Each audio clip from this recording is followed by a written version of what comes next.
오늘 하나님께 주시는 말씀은 누가복음 18장 1절에서 14절까지의 말씀입니다.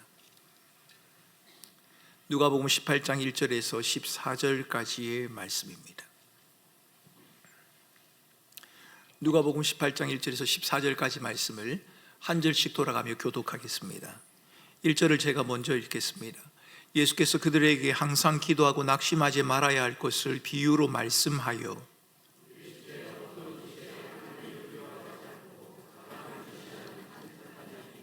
그 도시에 한 과부가 있어 자주 그에게 가서 내 원수에 대한 나의 원한을 풀어주소서 하되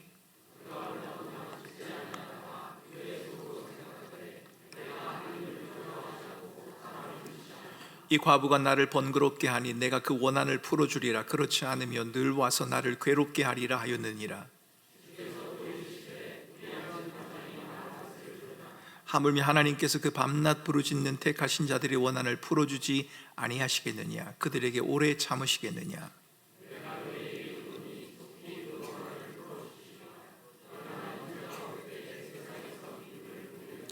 또 자기를 의롭다고 믿고 다른 사람을 멸시하는 자들에게 이 비유로 말씀하시되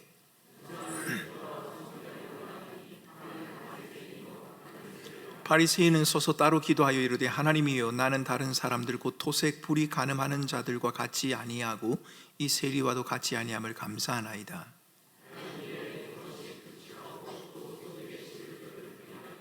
세리는 멀리 서서 감히 눈을 들어 하늘을 쳐다보지도 못하고 다만 가슴을 치며 이르되 하나님이여 불쌍히 여기소서 나는 죄인으로소이다 하였느니라. 내가 너희에게 이르노니 이에 저 바리새인이 아니고 이 사람이 의롭다 하심을 받고 그의 집으로 내려갔느니라. 무릇 자기를 높이는 자는 낮아지고 자기를 낮추는 자는 높아지리라 하시니라. 아멘. 어느 도시에 한 과부가 살고 있었습니다. 여러분, 이 과부에게는 억울한 일이 있었던 모양입니다. 그래서 날마다 재판관을 찾아가서 나의 원한을 풀어주십시오 라고 이렇게 호소를 했습니다. 오늘 읽은 본문에는 이 여인이 가지고 있는 원한이 어떤 것인지에 대해서 우리에게 밝혀주지는 않습니다. 어떤 원한을 가지고 있을까? 아마도 학자들은 이것이 돈과 관련된 문제였을 것이다 라고 생각을 합니다. 왜냐하면 3절에 보면 원수에 대한 원한을 풀어달라 그렇게 하지 않습니까? 이 과부였기 때문에 아마도 남편으로부터 유산을 받았을 가능성이 큽니다.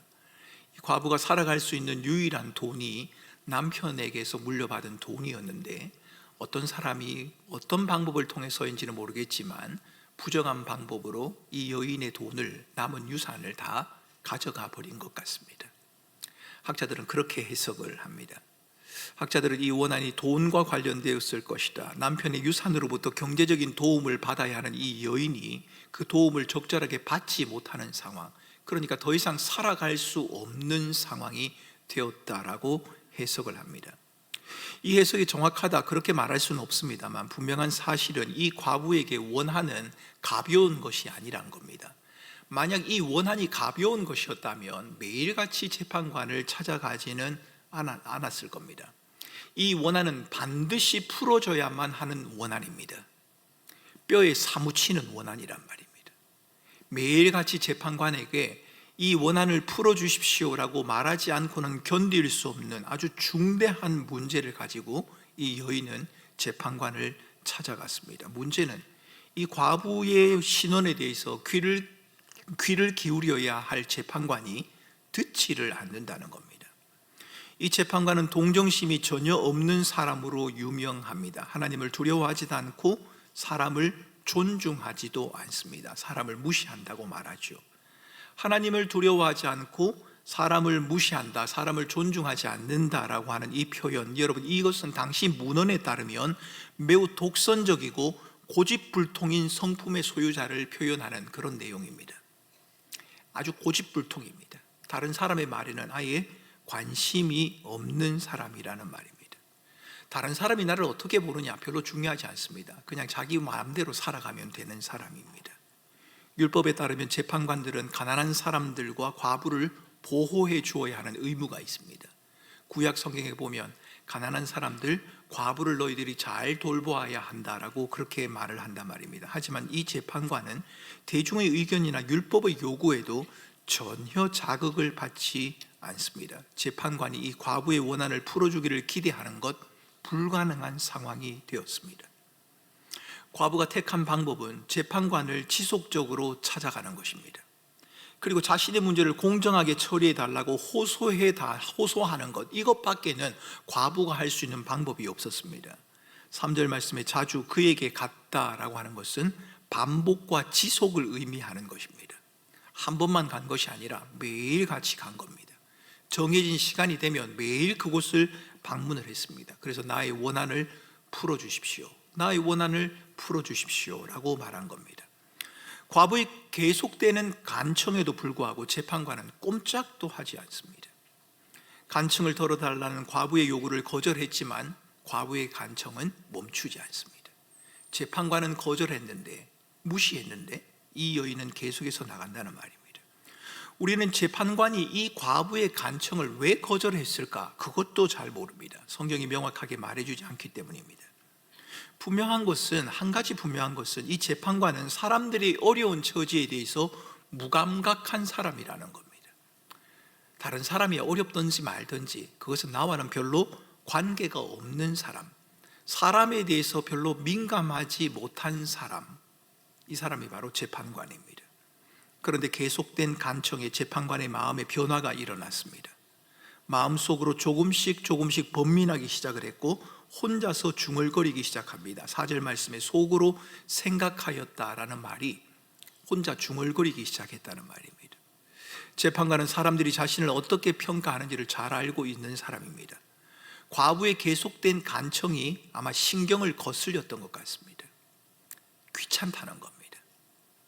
과부의 끈질긴 간청은 재판관을 지치게 만들었고, 재판관은 자신의 정서적인 면에서 혼란을 겪게 될 것을 염려해서 이 과부의 간청을 들어주기로 결정을 했습니다. 6절에서 주님은 이 비유의 초점을 재판관에게 돌리고 있습니다. 주께서 또 이르시되 불의한 재판장이 말하는 것을 들으라. 여러분, 재판관이 무슨 말을 했습니까? 자신의 정서적인 혼란이 두려워서, 과부가 성가시게 하는 것이 귀찮아서 과부의 간청을 들어준 것 아닙니까? 그 모습을 보라는 겁니다. 7절에서 주님은 우리의 원한에 귀를 기울이시는 하나님을 등장시키고 있습니다. 과부가 그렇게 간청하는 것을 모른 척했던 이 재판관이 자신의 감정이 상할까봐 자기가 귀찮아서 이 과부의 간청을 들어주는 그 장면을 보여주신 다음에 이제는 우리의 원한에 귀를 기울여 주시는 하나님을 등장시키고 계십니다. 여러분, 하나님을 불의한 재판관에 빗대어서 우리에게 말씀하고 계신 겁니까? 빗댄다는 건 견주어서, 아니면 비슷한 모습으로 라는 뜻이지 않습니까? 불의한 재판관도 간청하고 또 간청하니까 들어주지 않느냐, 원한을 풀어주지 않느냐, 그러니 우리도 하나님에게 간청하고 간청하면 하나님은 들어주신다. 여러분, 이것을 말하기 위해서 오늘 본문에서 하나님과 불의한 재판관을 같이 등장시키고 있는 것일까요? 불의한 재판관에게 간청을 하고 간청을 하면 원한을 들어 풀어준 것처럼 우리도 하나님에게 힘써 기도하면 하나님은 반드시 우리의 기도를 들어주신다라고 이 이야기를 결론 짓게 되면 기도에서 가장 중요한 것은 무엇입니까? 열심과 지속성일 겁니다. 끝까지 해보는 겁니다. 그러면 언젠가 하나님이 들어주신다, 이렇게 이야기가 되어야 될 겁니다. 그런데 여러분, 이 이야기는 그렇게 이해할 수 없습니다. 왜냐하면 불의한 재판관은 하나님에 비유될 수 없기 때문입니다. 불의한 재판관과 의로우신 하나님을 비교한다는 것은 있을 수 없다는 말입니다. 하나님은 불의하신 분이 아닙니다. 재판관이 하나님이라면 불의한 것도 하나님에게 똑같이 적용이 되어야 된다는 겁니다. 재판관은 하나님에게 적용을 하면서 불의한 것은 하나님에게 적용을 하지 않는다면 이것은 본문에 대한 정확한 이해가 될 수 없습니다. 하나님은 불의하지 않습니다. 그래서 불의한 재판관은 하나님의 비유가 될 수 없습니다. 오히려 본문은 하나님과 불의한 재판관을 대조해서 우리에게 보여주고 있는 겁니다. 불의한 재판관은 여인이 번거롭게 하는 것 때문에 그의 간청을 들어주지만, 우리 하나님은 하나님의 백성이 택한 자이기 때문에, 하나님의 자녀이기 때문에 들어주신다는 겁니다. 여인이 번거롭게 하는 것 때문에 재판관이 들어주는 것이라면, 하나님은 하나님과 자기 백성의 관계로 인해서 들어주신다는 겁니다. 여러분, 이 이야기는 9절 이후에 바리새인과 세리의 비유를 통해서도 우리는 알 수 있습니다. 바리새인이 기도했습니다. 세리가 기도했습니다. 사람들이 생각하기에는 불의한 세리의 기도보다, 사람들에게 불의하다고 여겨졌던 이 세리의 기도보다 바리새인의 기도가 훨씬 정당하다고 생각했을런지 모릅니다. 그런데 하나님은 이 바리새인의 기도를 거절하십니다. 나는 불의하지도 않았고 토색하지도 않았고 저 세리와 같은 사람도 아닙니다 라고 말하는 그 바리새인의 기도를 하나님은 거절하십니다. 그리고 하나님 앞에 자신이 죄인인 것을 고백하며 감히 하늘을 쳐다보지 못하는 세리를 향해서 이 사람이 더 의로운 자다라고 주님은 말씀하십니다. 왜 그렇습니까? 하나님과의 관계를 강조하는 것입니다. 우리가 하나님 앞에서 어떤 관계를 가지고 서 있느냐, 하나님께서 기도를 들어주시는 이유는 한 가지입니다. 하나님의 백성이기 때문입니다. 하나님의 자녀이기 때문에 기도를 들으신다는 겁니다. 오늘 밤도 우리가 기도를 합니다. 여러분, 아마 기도하기에 마음에 껄끄러운 생각들이나 감정들이 여러분에게 있을 겁니다. 오늘 기도에 나오기 전에 내 마음에, 또 우리의 자녀들과 내 남편과 아내와 가족들과 뭔가 불편한 일이 있어서 이 마음을 가지고는 내가 감히 하나님 앞에 기도하지 못하겠다는, 하나님이 내 기도를 들어주지 않을 것 같다는 생각, 그런 느낌을 가지신 분들도 계실 겁니다. 그런데 여러분, 그럼에도 기도할 수 있습니다. 잘못된 것을 하나님 앞에 아뢰고 용서를 구하고 하나님 앞에 기도할 수 있습니다. 왜요? 하나님이 우리의 아버지이시기 때문입니다. 우리는 하나님의 백성이기 때문에 그런 것입니다.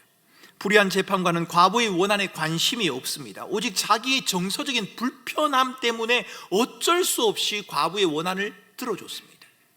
하지만 우리 하나님은 백성을 택하신 분이기 때문에 자기 백성들의 간구에 귀를 기울이시고 들어주시는 분이라는 말입니다. 간청하는 것이 잘못이다, 그렇게 말할 수는 없습니다. 반복해서 기도하는 것이나 오랫동안 기도하는 것이나 같은 제목을 가지고 여러 차례 기도하는 것이 잘못이다, 그렇게 말할 수는 없습니다. 하지만 본문은 간청해야 한다는 것을 강조하기보다는 믿음을 강조하고 있습니다.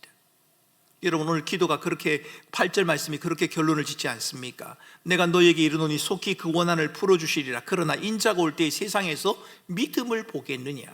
기도에 대해서 말씀하신 주님께서는 믿음을 보겠느냐 하는 것으로 결론을 내리고 있습니다. 주님은 지금 믿음에 대해서 말하고 있는 겁니다. 하나님에 대한 신뢰에 대해서 말하고 있는 겁니다. 하나님과 내가 지금 어떤 관계에 놓여져 있느냐 하는 것을 말하고 있다는 말입니다. 하나님을 번거롭게 하는 것에 강조점이 있는 것이 아니라, 하나님을 귀찮게 해서라도 하나님이 내 기도를 듣게 만들어야겠다, 거기에 강조점이 있는 것이 아니라, 하나님과 기도하는 우리들 사이의 관계를, 하나님이 우리의 아버지가 되시고 우리는 하나님의 백성이 된다고 하는 것, 우리는 하나님의 자녀이고 하나님은 우리의 아버지가 되신다고 하는 것을 지금 우리에게 말하고 있는 겁니다.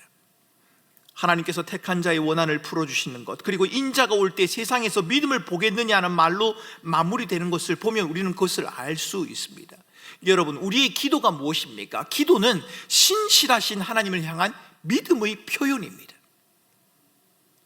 무엇을 기도해야 합니까? 과부의 처지는 자신에게 적대감을 보이고 있는 세상 속에 살고 있는 신자들의 상황과 비슷해 보입니다. 이 과부를 힘들게 하고 어렵게 하는 세상 말입니다. 마땅히 그를 돌보아야 합니다. 마땅히 그를 도와야 합니다. 그런데 돌보고 도와야 할 과부가 고통을 당하고 힘들어하는 그것, 여러분, 마치 세상을 살아가는 우리의 모습 같지 않습니까? 세상이 끊임없이 우리를 미워합니다. 여러분, 세상은 교회와 성도들을 사랑하지 않습니다. 세상은 교회와 성도들을 대적한다고 성경은 우리에게 가르쳐주고 있지 않습니까? 그 속에서 보호를 받지 못한 채 마치 이 과부처럼 어려움을 당하고 있는 그 모습이 바로 저와 여러분들의 모습 같지 않느냐 말입니다. 주의 말씀을 따르고 주님밖에 없어서 주님만을 의지하고 살아가야 하는 세상 속에서 힘들고 어려운 상황을 처하고 살아가는 저와 여러분들의 모습을 이 과부의 모습을 통해 보여주는 것만 같단 말입니다. 본문 바로 앞부분인 누가복음 17장 22절 이하의 본문과 연결지어서 우리가 읽는 것이, 이 본문을 읽는 것이 타당합니다. 여러분, 17장 22절에 보면 제자들에게 인자의 다시 오심에 대해서 말합니다. 종말에 대해서 말합니다. 주님이 다시 오신다는 겁니다. 그리고 이어서 18장 1절 말씀에 예수께서 그들에게 말씀하신다. 종말을 말한 후에 주님이 이어서 말씀하고 계십니다. 무슨 이야기입니까? 시대가 아무리 암울하여도, 온 세계가 영원한 심판과 멸망을 향해 신속히 달려가는 것처럼 보여도 의로운 사람들은 하나님이 자기 백성의 기도를 듣고 응답하신다는 확신을 가지고 끝까지 기도해야 한다는 것을 지금 우리에게 가르쳐주고 있는 겁니다. 세상의 종말이 와서 우리의 믿음을 흔들어 놓는 세상의 혼란함이 우리에게 찾아오는 그 순간이 우리 앞에 놓여있다 할지라도, 너희들은 너희들의 상황이 이 과부처럼 보호를 받지 못하고 세상으로부터 팽개쳐질 것 같은 그런 암담함에 놓여있다 할지라도 기도하는 일을 멈추지 말아라고 우리에게 말씀하고 있습니다. 악한 시대를 홀로 외롭게 살아가는 신자들에게 용기를 북돋워주는 말씀, 그 말씀이 바로 오늘 말씀이란 말입니다. 이 세상 가운데 버려진 과부처럼, 보호받지 못하는 과부처럼 살아가고 있는 그 한 사람을 향해서 용기를 내라고, 너희들에게 기도할 수 있는 권리가 있다고, 너희의 기도를 들으시는 하나님이 계신다고, 그러니 기도를 멈추지 말라고 지금 우리에게 말하고 있다는 말입니다. 여러분, 왜 항상 기도해야 합니까? 우리에게 필요한 것이 날마다 있기 때문에 기도하는 것이 아닙니다. 하나님이 우리 아버지가 되시기 때문에 기도하는 겁니다. 하나님의 도우심 없이는 아무것도 할 수 없는 자임을 알기 때문에 우리는 기도하는 겁니다. 언제까지 기도해야 합니까? 인자가 다시 와서 공의를 실현하시는 그날까지, 주님의 나라가 완성되는 그날까지 우리는 언제나 변함없이 기도해야 합니다. 항상 기도해야 하고, 기도하고 또 기도해야 합니다. 무엇을 기도해야 합니까? 기도의 목표는 하나님의 의로우심이 실현되는 것이어야 합니다. 주님께서는 주님의 기도를 가르치시면서 하늘의 뜻이 하늘에서 이루어진 것처럼, 아버지의 뜻이 하늘에서 이루어진 것처럼 땅에서도 이루어지기를 위하여 기도하라고 말씀하지 않으셨습니까? 주님의 의로우심이 이루어지도록, 주님의 뜻이 하늘에서 이루어진 것 같이 우리의 가정에, 우리의 교회에, 우리가 살아가는 이 세상 가운데 주님의 다스림이 이루어지기를 위해서 우리는 기도해야 한다는 겁니다. 제자들은 자신의 믿음을 지키면서 예수가 걸어간 길을 따라가야 했습니다. 그 길에는 힘듦도 있고 어려움도 있습니다. 과부의 원한처럼 억울한 일을 당하기도 하고, 뜻하지 않는 불의한 재판관을 만나기도 합니다. 당연히 나를 보호해 줘야 할 사람인데 나를 보호하지 아니하고 그 사람이 우리를 이용하는 그런 암담한 상황을 우리가 만나기도 한다는 말입니다. 한계와 연약 때문에 우리가 넘어지기도 하고 흔들리기도 합니다. 때로는 우리가 하나님 앞에 요구하는 것이 정당하지 못하고 너무 무리한 것이고 우리의 이기적인 욕망의 표현인 경우도 있습니다. 그런데 그래도 기도해야 합니다. 혹 우리의 기도가 잘못되었다 할지라도 우리 안에 탄식하시는 성령께서 우리의 기도를 바르게 잡아가실 것이라고, 고쳐가실 것이라고 주님은 말씀하셨기 때문입니다. 우리를 위해 말할 수 없는 탄식으로 기도하시는 성령 하나님이 계시기 때문에, 우리에게 기도를 친히 가르치시는 주님이 계시기 때문에 여러분, 오늘 밤 우리는 기도해야 하는 겁니다. 우리의 아버지 하나님의 이름을 불러야 하고, 아버지 하나님만이 나의 유일한 도움이라는 것을 잊지 말아야 하고, 하나님 아버지의 통치와 다스림과 의로움이 우리의 삶 가운데 이루어지기를 위해서 우리는 기도해야 한다는 겁니다. 그래서 이렇게 기도해야 합니다. 하나님이 우리의 아버지 되심을 인정하고 고백하며 기도해야 합니다. 하나님이 나의 아버지이십니다. 하나님이 나의 아버지이시고 우리가 하나님의 자녀입니다. 이 변함없는 사실을 우리는 우리의 삶 가운데서 확인해야 합니다. 여러분, 우리의 삶이 고나고 어렵다 보면 하나님이 우리의 아버지가 아닌 것 같은 생각이 들 때가 있습니다. 우리가 하나님의 자녀가 아닌 것 같은 그런 의심이 우리에게 찾아올 때가 있다는 말입니다. 그때마다 하나님이 나의 아버지이시고 내가 하나님의 자녀입니다 라고 하는 이 사실, 여러분, 이것을 우리 마음 가운데 다시 한번 확인해야 합니다. 뿐만 아니라 아버지와의 관계를 소홀히 했던 삶의 모든 부분을 돌이키며 용서를 구해야 합니다. 자녀로서 아버지를 아버지로서 인정하지 못했던 삶, 아버지와의 관계를 소홀히 하고 아버지가 마치 계시지 않는 것처럼 살아왔던 우리의 삶의 모든 부분들을 용서를 구하며 살아야 한다는 것. 아버지 하나님이 아닌 다른 것에 마음을 두고 하나님이 아닌 다른 것을 의지하고 신뢰했던 것에 대한 용서도 구해야겠지요. 성령의 가르치심을 따라 마땅히 구해야 할 것을 구하는 그 기도 시간이 우리에게 필요하다는 말입니다. 여러분, 우리는 기도하는 것을 멈추지 말아야 합니다. 우리의 문제가 해결되기 위해서 끝까지 기도하라, 그 말도 맞는 말이지만 그 말보다 하나님이 나의 아버지가 되셔서 어떤 환경과 상황에서도 나의 삶을 인도해 가신다는 그 사실을 우리는 기도를 통해 확인하는 겁니다. 오늘 밤 기도하는 저와 여러분들에게 이 확신이 주어질 수 있으면 좋겠습니다. 세상 모든 것이 재판관이 나를 돌봐야 하는데 돌보지 않는 그런 상황이 내 앞에 펼쳐져도, 돌봄을 받아야 하는 과부와 같이 힘들고 어려운 상황인데 아무도 나를 돌보지 않고 오히려 내가 가진 것을 다 훔쳐가 버리는 그런 원수들로 둘러싸인 세상을 우리가 살아가는 그런 환경에 있어도 하나님은 나의 아버지이십니다. 그리고 아버지 하나님이 나를 붙드시고 나를 인도해 가십니다. 여러분, 이것을 우리가 기도를 통해 확인할 수 있으면 좋겠습니다. 그래서 여러분들이 이 자리에서 일어나실 때, 그래, 역시 하나님은 나의 아버지야, 하나님이 나를 지키고 나를 보호하시고 나를 인도하시지, 여러분 이 사실을 마음에 확신하고 일어설 수만 있다면, 여러분 오늘 기도는 여러분들이 제대로 기도하고 돌아가시는 겁니다. 오늘 밤 기도하는 저와 여러분들 가운데 하나님 아버지의 이러한 확신이, 놀라운 은혜가 충만히 부어지는 복된 밤이 되실 수 있기를 간절히 축원합니다.